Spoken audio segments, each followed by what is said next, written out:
Hello YouTube, aujourd'hui on va parler de potassium et de radioactivité. Donc le potassium c'est un élément naturel.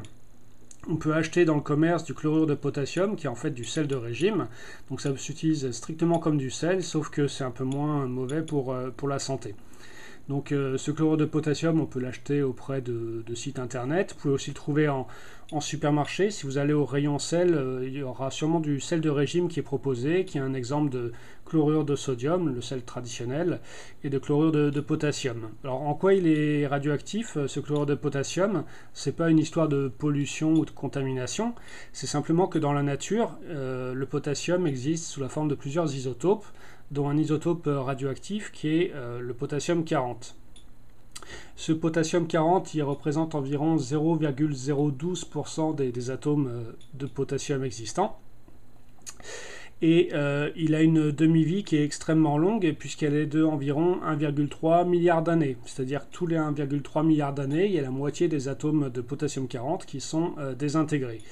Et en se désintégrant, il y a plusieurs modes de désintégration pour le potassium 40. Ce que l'on voit à côté dans la table des radionucléides, je ne sais pas si c'est très lisible, mais je vais vous le lire.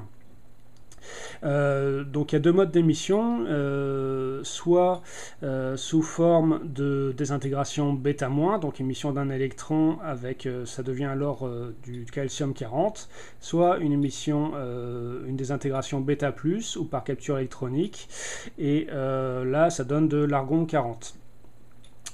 Si on fait une spectrométrie gamma, on s'aperçoit que on a une raie d'émission assez énergétique qui est autour de 1460 kV.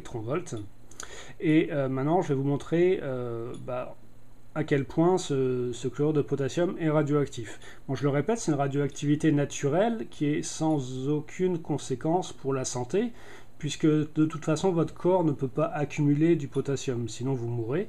Le corps a besoin d'un taux de potassium vraiment très stable, et si vous en prenez trop, le corps va simplement l'éliminer, sauf si vous en prenez vraiment trop d'un coup. Du coup, on ne peut pas accumuler la radioactivité du potassium. Donc, à ma gauche, j'ai un compteur Geiger de type pancake, donc avec un détecteur qui a un volume assez important.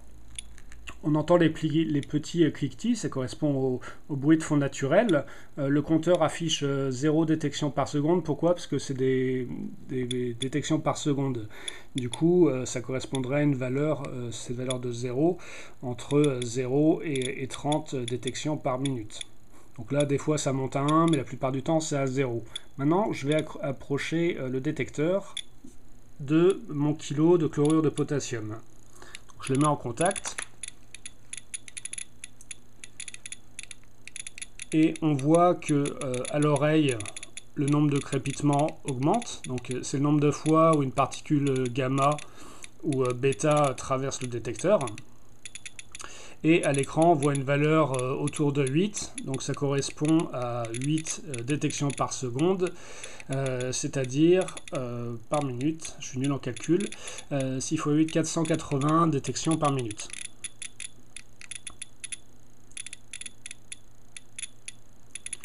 Donc la radioactivité du chlorure de potassium, enfin du potassium à l'intérieur du chlorure de potassium, est très clairement démontrée par ce type d'expérience. Peut-être qu'une autre fois, je vous ferai une spectrométrie gamma et on verra bien le pic à 1460 kV. Cette expérience, vous pouvez la faire vous-même, donc soit en achetant du chlorure de potassium, vous pouvez la faire également en jardinerie.